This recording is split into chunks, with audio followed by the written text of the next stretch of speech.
इतना ड्रामा किया, इतना हंगामा किया, इतना चिल्लाया, फिर से फुस।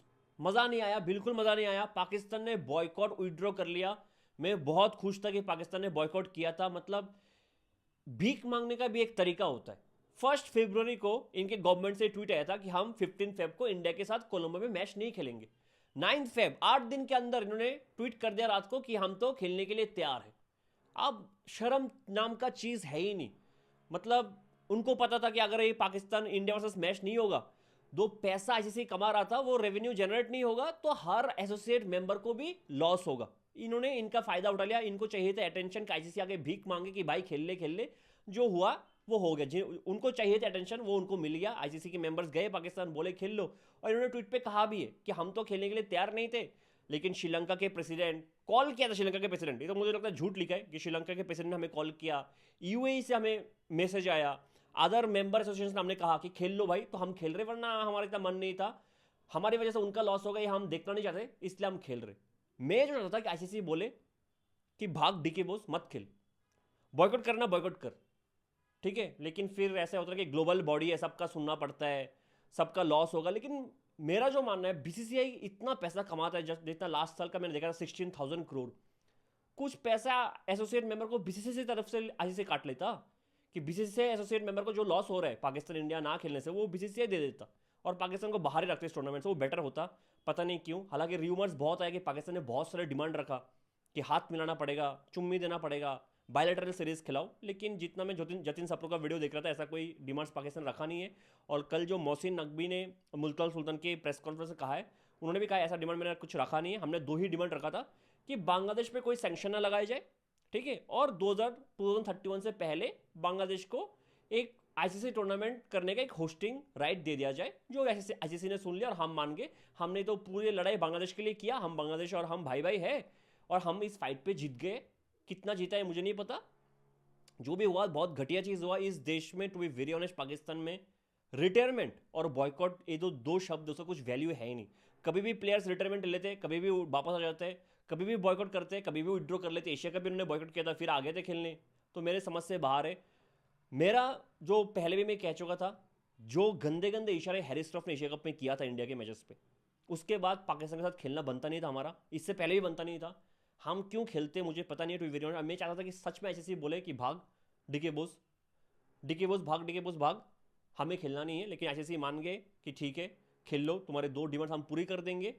लेकिन जो रियल रीजन है वो मैंने अपने सोर्सेस से पता कर लिया, क्यों पाकिस्तान ने बॉयकॉट विड्रॉ किया है। उसका 2 मेन रीजन है जो आपको कहीं पे पता नहीं लगेगा, इधर पहली बार रिवील हो रहा है। फर्स्ट रीजन, जब पाकिस्तान ने यूएसए का परफॉर्मेंस देखा इंडिया के अगेंस्ट वानखेड़े में, पाकिस्तान की फट गई कि यूएसए अगर हमें हरा देगा और हम इंडिया वाला मैचेस नहीं खेलेंगे, मतलब 2 मैचेस में 4 पॉइंट हमारा गया, तो हम टूर्नामेंट से बाहर हो जाएंगे। जितना पैसा मिलने वाला था वो भी नहीं मिलेगा। तो हम इससे बेटर खेल ही लेते हैं इंडिया के खिलाफ। क्या पता आज यूएसए हमें हरा दे। यूएसए ने तो इंडिया के साथ इतना अच्छा परफॉर्म किया, तो हमें भी हरा सकता है। ये एक डर था। दूसरा जो डर था कि अगर, बहुत ही उल्टा डर था कि अगर यूएसए ने वानखेड़े में इंडिया को 77 for 6 कर दिया था, तो इसका मतलब है कोलंबो के टर्निंग पिचेस पे हम भी इंडिया के साथ कुछ कर सकते हैं। इतना तो एश्योर है वे लोग कि इंडिया आईसीसी से बनाए हुए पिचेस पे कोलंबो पे 300 नहीं मार सकता। हमारे प्रीमियम पेसर्स बच गए, इतना बेइज्जती होगा नहीं। अभिषेक शर्मा सेंचुरी नहीं मारेगा, ईशान किशन सेंचुरी नहीं मारेगा, 300 350 रन नहीं मार पाएगा कोलंबो के पिचेस पे। अगर यूएसए के साथ इनका ये हाल है तो खेल लेते। दो डर था, एक कि 300 रन मार देगा इसलिए पहले बॉयकॉट किया था।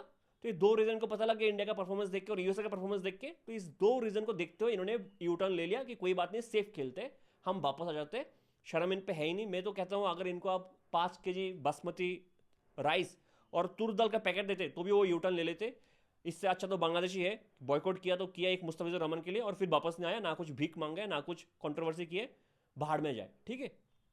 कल और एक चीज हुआ है, बीसीसीआई का सेंट्रल कॉन्ट्रैक्ट लिस्ट का लिस्ट आया है, अनाउंस हुआ है, जिससे A+ ग्रेड चला गया, उससे किसी को फर्क नहीं पड़ता है। ग्रेड ए में 3 ही प्लेयर है, एक शुभमन गिल, दूसरा जसप्रीत बुमराह, तीसरा रविंद्र जडेजा। मेरे लिए शॉकिंग है। शुभमन गिल 2 फॉर्मेट का प्लेयर है, ठीक है, कैप्टन है दोनों फॉर्मेट का, ग्रेड ए, ठीक है। जसप्रीत बुमराह है तो 3 फॉर्मेट का प्लेयर, लेकिन ज्यादातर तीनों फॉर्मेट में लगातार खेलता नहीं है, इंपॉर्टेंट मैचेस खेलता है, ठीक है, फिर भी इंपॉर्टेंट प्लेयर है, बड़े प्लेयर है, ग्रेड ए में। जडेजा खासा ग्रेड ए में आ गया यार। 1 फॉर्मेट प्लेयर रविंद्र जडेजा, सिर्फ टेस्ट मैच प्लेयर। ओडीआई में वो ड्रॉप थे बीच में, ओडीआई का परफॉर्मेंस आपने देखा होगा, कभी भी ड्रॉप हो जाएगा वो।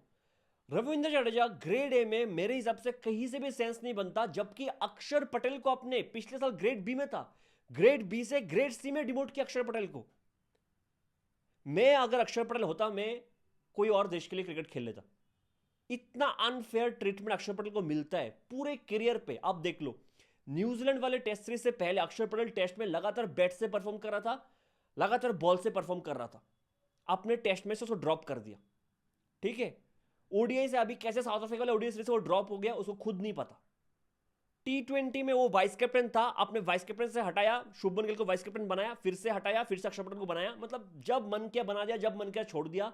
आप बी से सीधा सी ग्रेड पे अक्षर पटेल, जो 3 फॉर्मेट का प्लेयर और इंपॉर्टेंट प्लेयर है, मेरे लिए सेंस बनता ही नहीं है। एटलीस्ट इतना तो इज्जत देते कि उसको बी ग्रेड में रखते। Akshar Patel in C grade, Jadeja in A grade, कोई भी लॉजिक नहीं बनता है, कोई भी लॉजिक नहीं। और एक शॉकिंग चीज है, कुलदीप यादव तो तीनों फॉर्मेट का बहुत ही इंपॉर्टेंट प्लेयर है, वो भी ग्रेड बी में, कुलदीप यादव भी ग्रेड बी में, Arshdeep Singh grade C. Arshdeep Singh, if I am not wrong, तीनों फॉर्मेट में स्क्वाड में रहता है, इंग्लैंड वाले टेस्ट सीरीज में स्क्वाड में था, टी20 खेलता है, ओडीआई खेलता है, वो ग्रेड सी में अर्शदीप सिंह। जबकि सूर्या कुमार यादव 1 फॉर्मेट प्लेयर, सिर्फ टी20, वो ग्रेड बी में। अर्शदीप सिंह, अक्षर पटेल ग्रेड सी में, सूर्या कुमार यादव ग्रेड बी में, जडेजा ग्रेड ए में, एक एक फॉर्मेट का प्लेयर। और अगर आप ये कह रहे हो कि सूर्या कुमार यादव इसलिए ग्रेड बी में है क्योंकि वो टी20 का कैप्टन है, क्या हार्दिक पांड्या सूर्या से कम इनवेल्युएबल प्लेयर है? हार्दिक पांड्या ओडीआई खेलते हैं, हार्दिक पांड्या टी20 खेलते हैं, एक हार्दिक पांड्या के ना होने से आपकी टीम का जो बैलेंस है पूरा खराब हो जाएगा, वो भी ग्रेड बी में। क्या हार्दिक ग्रेड ए में डिजर्व नहीं करता? सूर्या एक फॉर्मेट खेल के ग्रेड बी में, हार्दिक 2 फॉर्मेट खेल के इतने इंपॉर्टेंट प्लेयर होकर वो भी ग्रेड बी में। तो मेरे समझ से बाहर है कैसे इन्होंने लिस्ट निकाला है। एक रोहित शर्मा, विराट कोहली ग्रेड बी में डिमोट हुआ है, ऑब्वियस है क्योंकि 1 फॉर्मेट प्लेयर रह गया इसलिए ग्रेड बी में है, ठीक है। मोहम्मद शमी जो ग्रेड ए में था, अब सेंट्रल कॉन्ट्रैक्ट लिस्ट पे है ही नहीं, तो आपको पता लग गया कि मोहम्मद शमी का फ्यूचर क्या है, बीसीसीआई क्या समझ रहे हैं मोहम्मद शमी को। सरफराज खान जिसके पास सेंट्रल कॉन्ट्रैक्ट लिस्ट था, पिछले साल ग्रेड सी में था, उसको भी सेंट्रल कॉन्ट्रैक्ट से हटा दिया गया, तो आपको ये भी समझ में आ गया कि सरफराज खान और मोहम्मद शमी अभी कहाँ पे बिलोंग करता है। ऋतुराज गायकवाड़ अभी भी है ग्रेड सी में, बहुत बड़ा बात है कि उसको रखा गया, एटलीस्ट भूला नहीं है। साई सुदर्शन नया सेंट्रल कॉन्ट्रैक्ट उसको मिला है, ग्रेड सी में वो आया है, बाकी सब ठीक ही है। बस मुझे समझ में नहीं आया, शायद केएल राहुल भी फिर ग्रेड ए में डिजर्व करता है। जडेजा है तो केएल राहुल तो टेस्ट मैच के इतने इंपॉर्टेंट प्लेयर है, केएल राहुल तो ओडीआई के भी इतने इंपॉर्टेंट प्लेयर है, जो जडेजा नहीं है ओडीआई का। तो केएल राहुल कैसे, हार्दिक पांड्या कैसे ग्रेड ए में नहीं आ सकता, ये लोग ग्रेड बी में कैसे, और जडेजा कैसे ग्रेड ए में आ गया, ये मेरे समझ से बाहर है। शायद गलती से टाइप कर दिया होगा, मुझे ऐसा लगता है। लेकिन जो भी है, अर्शदीप सिंह और अक्षर पटेल के साथ बहुत बुरा है, बहुत अनफेयर ट्रीटमेंट मेरे हिसाब से ऐसा लग रहा है। बाकी तो बीसीसीआई जाने। आज के लिए इतना ही। मुझे लगता है कि आज यूएसए पाकिस्तान को हरा के पाकिस्तान का फाड़ देगा। मिलते हैं अगले वीडियो में, तब तक के लिए जय हिंद।